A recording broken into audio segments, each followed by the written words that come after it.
Well, after nearly 100 years of history for the NAACP branch in New Haven, the glass ceiling has finally been broken. And with us this morning is Dory Dumas, the woman who shattered the glass. She is the first female president of this local chapter. Dory, thank you for joining us this morning. Thank you for having me. So first thing, tell us a little bit about your roots here in New Haven. Born and raised in New Haven, went to the New Haven Public Schools, graduated from Hill House, went on to college here at Albertus, been active in the community all of my life, and as an adult, I became a member of Alpha Kappa Alpha Sorority Incorporated and then the NAACP.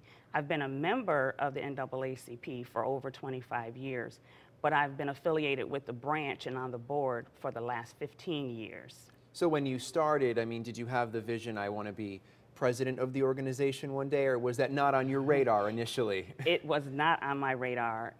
I went into work. I joined with Scott X. Esdale, who was the state president. I had been doing some work in the community, and he asked me to come along and join the board and do some work with the NAACP. I believed in the mission. I thought it was important, and I knew that some of the work I was doing around voter registration and other things would play right into the things that the NAACP was doing, and we can work together with the organizations in New Haven. So I got involved, and I started off as a board member, working hard, doing other things, but then became an officer. So I was first vice, and I also chaired our largest fundraiser for the last 10 years or so, our Freedom Fund dinner, and then worked closely with Jim Rawlins, who was the president.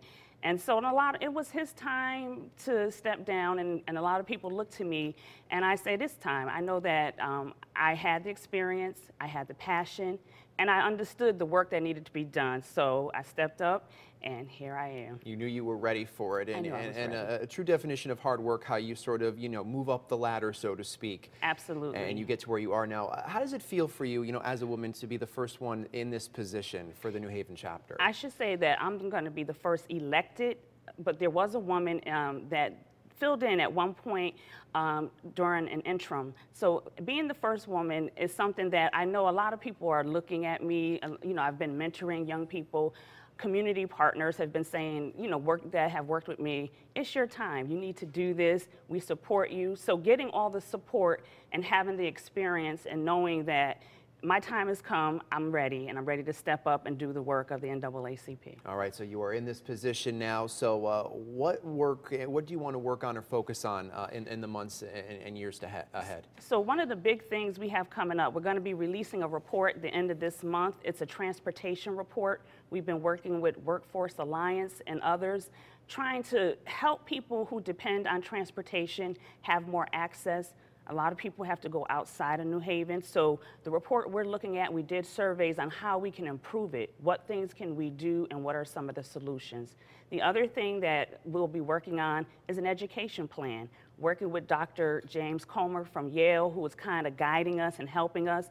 And we want to work along with the New Haven school system. So we're doing those types of things. We also have a home ownership program that's wonderful. So we're helping people buy their first homes. And those are kinds of things that we're very proud of.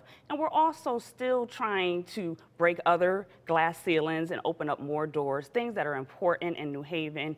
And, I've been meeting with the mayor and the police chief, and just things that are happening in our city that the NAACP wants to be a help and a support and something that we can partnership with to improve New Haven. All right, so you certainly have your work cut out for you. Yes. Congratulations on the position, and we thank you for being here with us this morning to tell your story. Thank you for having me. All right, not a